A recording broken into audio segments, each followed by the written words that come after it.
என்றென்றும் சேவகமே ஏந்தி பறை கொள்வான். இன்று யாம் வந்தோம் இறங்கேலோ ரெம்பாவாய். இது பாடல்.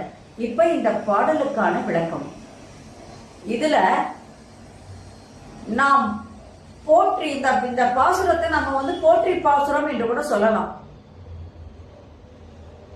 இறைவனுடைய ஒவ்வொரு அவதாரங்களையும் இதுல அழகாக ஆண்டாள் எடுத்து கூறுகின்றாள்.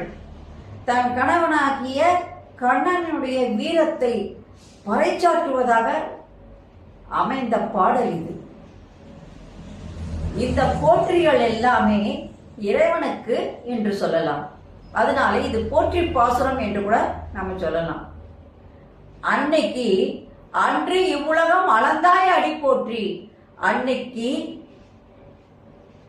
வாமன அவதாரத்தில் விண்ணை ஒரு காலிலும் மண்ணை ஒரு காலிலும் அளந்தவன் உன் திருவடைகளை போற்றுகின்றோம்.